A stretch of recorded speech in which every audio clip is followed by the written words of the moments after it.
Nuestro cerebro no está diseñado para aprender a leer y a escribir. Sin embargo, nuestro cerebro está genéticamente estructurado para hablar.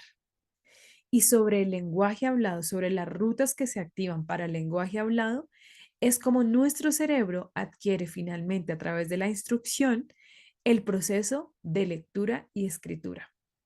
Si cualquier maestro dentro del aula basara sus prácticas sobre esta realidad, todos, sin excepción alguna, seríamos neuroeducadores de la lectura y la escritura. Así que quiero que ahondemos un poco qué es lo que ocurre en el cerebro antes de que ingrese el proceso de lectura y escritura. Veamos. Nuestro cerebro no está diseñado para leer. Sin embargo, a los pocos meses de vida, nuestro cerebro ya se ha especializado en ser un cerebro hablante. Hay algunas áreas del cerebro implicadas en el lenguaje hablado que a los pocos meses ya se han activado. Es por esto que el bebé de 6 meses puede reconocer el sonido del habla de la mamá. Y cada vez que su mamá habla, áreas del cerebro implicadas en la comprensión del lenguaje, la expresión del lenguaje y la lectura de los gestos a nivel visual se activan de la misma manera que en un adulto. Así que nuestro hemisferio izquierdo empieza a ser poderoso, potente en el desarrollo del lenguaje. También durante estos 6 meses, los niños tienen la habilidad de responder a la voz de la mamá, buscando el registro sonoro. Además de esto, nuestros niños a los 6 meses tienen esta cualidad fonológica de distinguir las pequeñas sutilezas del lenguaje hablado de diferentes idiomas.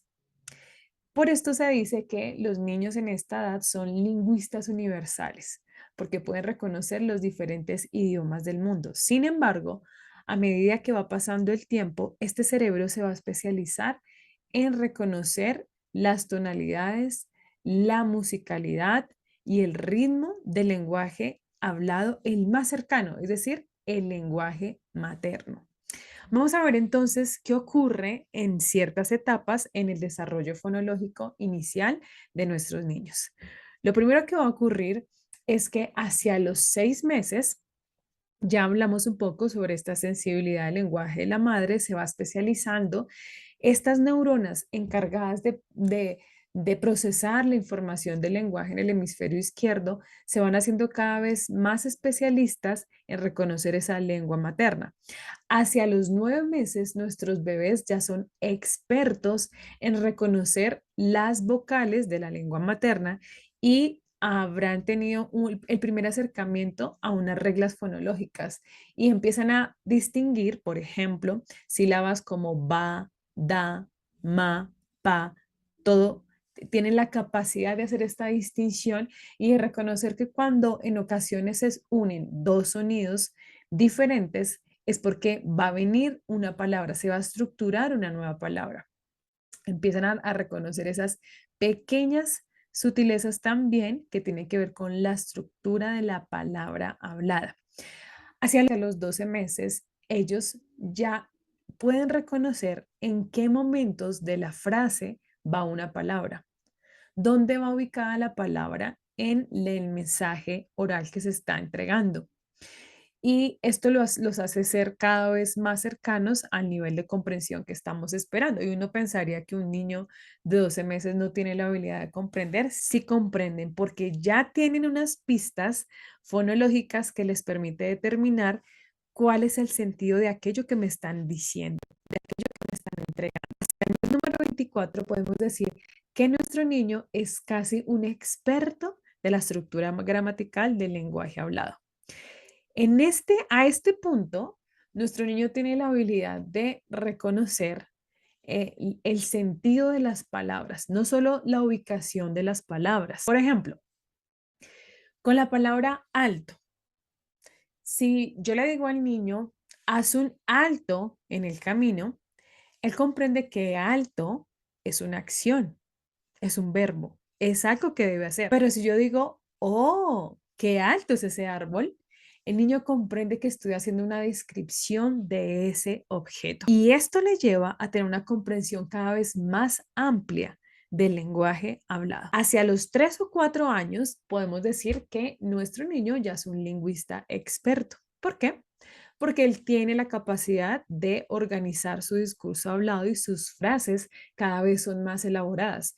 Y son más elaboradas porque en la medida que pasa el tiempo va ampliando su bagaje lexical, es decir, que va ampliando más palabras, va reconociendo más palabras, va dotando de significado esas palabras y entonces va creando y generando un mensaje cada vez más cualificado, cada vez más estructurado. Sin embargo, hay algo muy importante. Si bien nuestros niños son lingüistas expertos, hay una característica particular y es que estos lingüistas no saben que son lingüistas expertos. ¿Qué quiere decir esto? Quiere decir que son lingüistas expertos inconscientes. Ellos no saben que saben la estructura del lenguaje hablado, que reconocen palabras, sílabas y fonemas. Leer y escribir entonces es hacer consciente lo inconsciente. ¿Por qué? Porque esto que es inconsciente se da de esta manera porque su cerebro está especializado para que ocurra de forma natural. Nuestra misión dentro del aula es traer ese nivel de conciencia a tal punto que ellos puedan comprender y darse cuenta de esas pequeñas estructuras que están implicadas en el lenguaje hablado. Así que vamos a partir de este punto para que podamos comprender por qué aspectos metodológicos y pedagógicos dentro del aula no tienen en cuenta esta realidad. Muchos métodos de enseñanza están en contravía a esta realidad neurofuncional, porque enseñamos a partir de unos procesos sistemáticos que finalmente no contribuyen a que se active la conciencia del aula, que finalmente es la base para leer y para escribir.